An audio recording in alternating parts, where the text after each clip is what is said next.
Hi everyone, good morning, good afternoon, good evening, at whatever time you are watching this video. I am Angie Holloway, the lawyer for doctors. And in this video, we're going to talk about why you've been thinking about expansion all wrong. And we're going to go over some recommendations and some tips that I see. If you are a Georgia medical practice owner, this video is especially for you. All right, so let's go ahead and get into it. What are we talking about today? The first misconception that I see is that more patients is equal to more success. And unfortunately, with respect to your risk mitigation and owning a medical practice in Georgia, that simply is not true. And we'll get into that in just a minute. Second, we'll talk about the key to scaling. And lastly, we'll talk about my approach to reducing risk for Georgia medical practice owners through compliance, contracts, and risk reduction. For those of you who do not yet know me, I am Angie Holloway. I am the lawyer for doctors, and we help top Georgia medical practices protect their licenses, their practices, and their peace with concierge legal support. I have been practicing law for 8 years now. In my 8 years of practice, I have represented various individuals and businesses in state and federal courts. I have sued big companies like Walmart, government agencies, and even the federal government. And now I dedicate my practice to helping medical professionals avoid the courtroom altogether with proactive legal strategies. Okay, so let's get into it. The first misconception, more is better. So a lot of times when clients are thinking about, okay, I need to grow my practice, right? I want to serve more people. I want to provide more services. I need to expand my team. More will give me more revenue, and maybe I can step back from my practice. Maybe I can take more trips. Maybe I can spend more time with my family. And so this is a misconception because as your practice grows, so does your risk. So actually, the more patients that you serve, the bigger the risks are, right? And so one way that you can think about this is that, like from the legal perspective, each patient that you serve is a potential liability, right? So there's a chance that maybe a diagnosis was missed, right? Or maybe a prescription was given that shouldn't have been given to that patient, right? Maybe there's some type of co-occurring disorder that makes that not the best fit, right? And so for each service that you provide to a new patient, there is a 2-year window, right? That's the statute of limitations for personal injury. Now, of course, for the medical malpractice, it could be up to 5. But for the purposes of our conversation today, let's use the 2-year one, right? So from you meeting with that patient, let's say on February 1st of 2024, up until 2 years later, that risk from that one meeting, whatever happened in that meeting, whatever medical services were provided, there is a risk that could turn into a lawsuit, that could turn into a board complaint, that could turn into some type of reputational damage where there's a complaint that they put on your Google profile or they go to the media, right? And so you have this risk profile for each and every patient that you see. And so one of the things that people think is that, okay, if I serve more people, I'll get more revenue and I'll grow my practice, but you're also growing your risk at the same time, right? So in order to serve those same patients, now, having a team of 2 or 3 may not be sufficient. Maybe you need to bring on other physicians, other support staff, other medical assistants.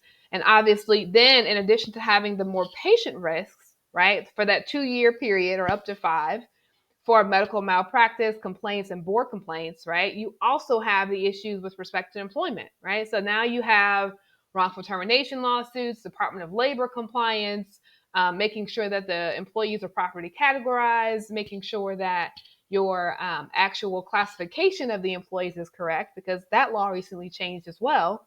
And now there's a presumption that the workers that you have on your team are employees rather than 1099 workers. So each aspect, as you can see in this kind of example, the risk for a lawsuit or something going wrong or a deadline being missed, which results in a fine, creates more opportunity for you to actually lose money than actually gain it. And so one of the things that I always encourage medical practice owners to do when they're thinking about expanding is to consult with a qualified Georgia healthcare business lawyer to make sure that you are growing in a way where you're not actually minimizing your revenue as you scale. All right, so if you've watched any of my videos, you know that I love to do a little part of my videos called show and tell. And so in this quick little 1 minute video, you'll see that ChatGPT is actually going to write us an employment contract, right? Because this is one of the first things that most Georgia practice owners do. They want to hire someone else so they can see more patients. And so, first of all, really intuitive from ChatGPT, you'll see that they recommend that you obviously consult with a lawyer. But the other thing I just want to point out here, as you see them drafting this contract, whether you use AI or some other free or low cost template, the problem is that these templates are not up to date with new Georgia laws.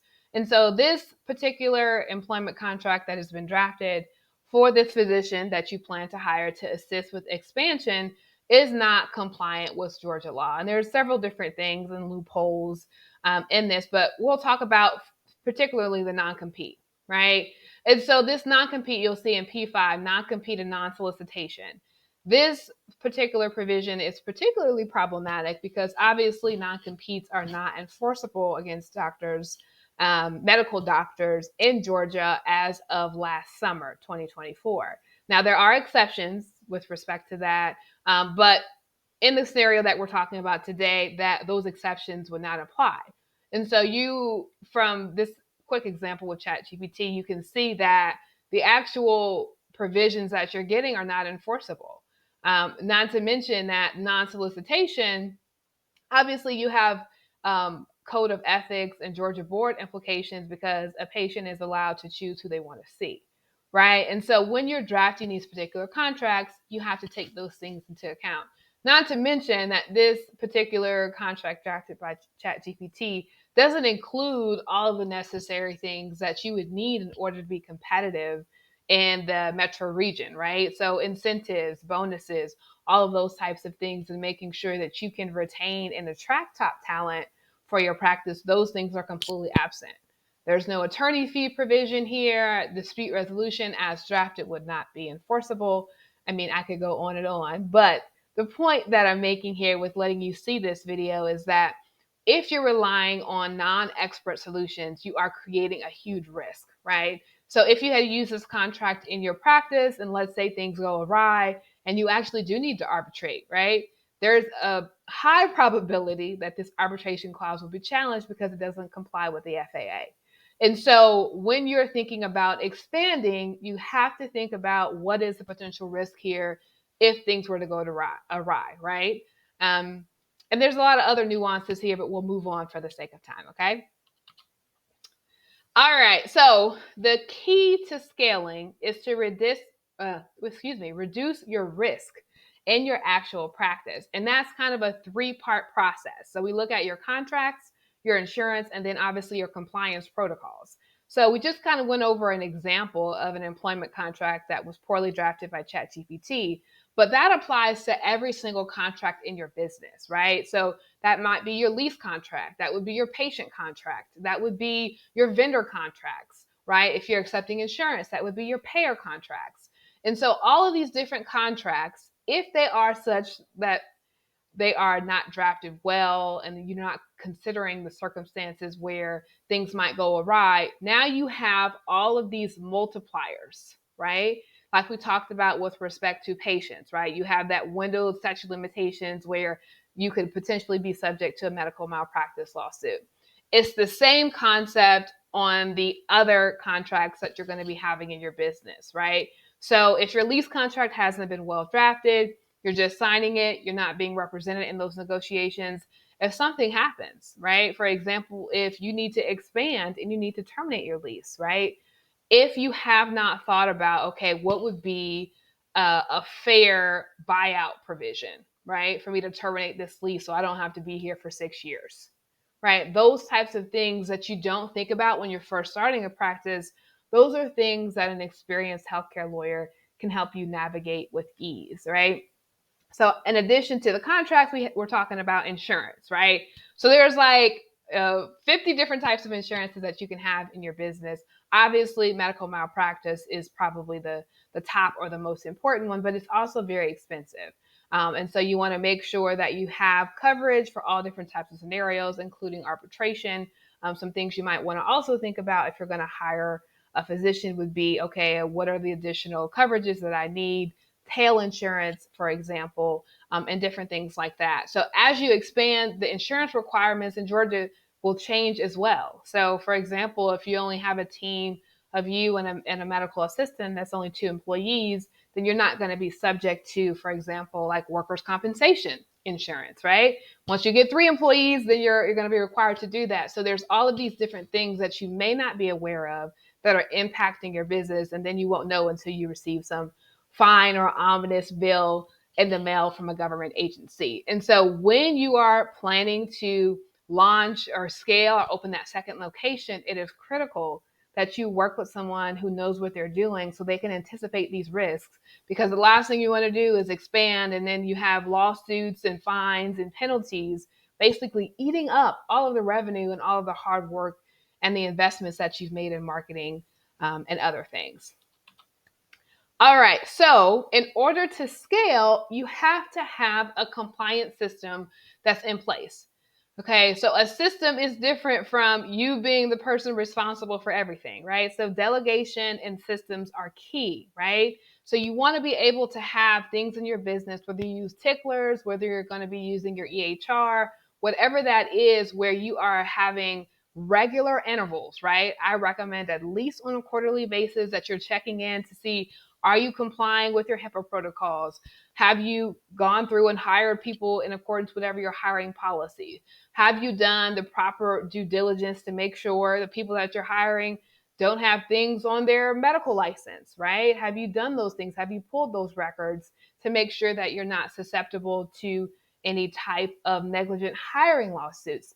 There's all of these things that you should be doing to make sure that as you're scaling, you have a system for all of these things in order to reduce human error, right? And I always emphasize systems, not feelings, systems, not humans, right? Because let's say you're out, you want to go out of the country, you want to have a vacation.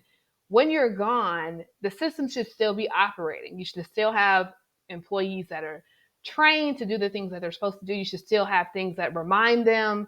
You should still have operations in place to make sure that one person or 2 people are not responsible for the compliance of the entire practice, because that's what results in disaster, right? One person leaves, one person gets fired, one person decides not to comply, and now all of a sudden you're subject to these huge thousands of dollars of fines or a lawsuit or some type of HIPAA audit, right? So you want to make sure that there is a system that is in place to prevent that from happening. All right. And so what do? I help Georgia medical practices create these systems, right? So we're going to use whatever EHR that you're using. We're going to talk about how you onboard new patients, and we're going to create those compliance tools within the systems that you're already using. All right. And so after looking at this, if you're thinking, wow, I probably need to figure out where I'm standing with my compliance with these contracts that I'm using, or maybe I use ChatGPT or LegalZoom, I would encourage you just to book a call with my office. You can book a call. There's different options for you to have a 30-minute or a 60-minute session with me. We can talk about federal, state, and licensing compliance questions that you may have. You might have employment questions about, can you fire this person? What are the implications? We can go through all of those things, and I will give you some advice and counsel for your unique situation. And we will definitely check to see if you're ready to expand. Do you have the systems to hire a new person? Do you have the adequate insurance to bring on a new physician? So we can make sure that your practice is protected. Thank you guys so much for watching. Again, my name is Angie Holloway. I am the lawyer for doctors. I look forward to working with you soon. Bye-bye.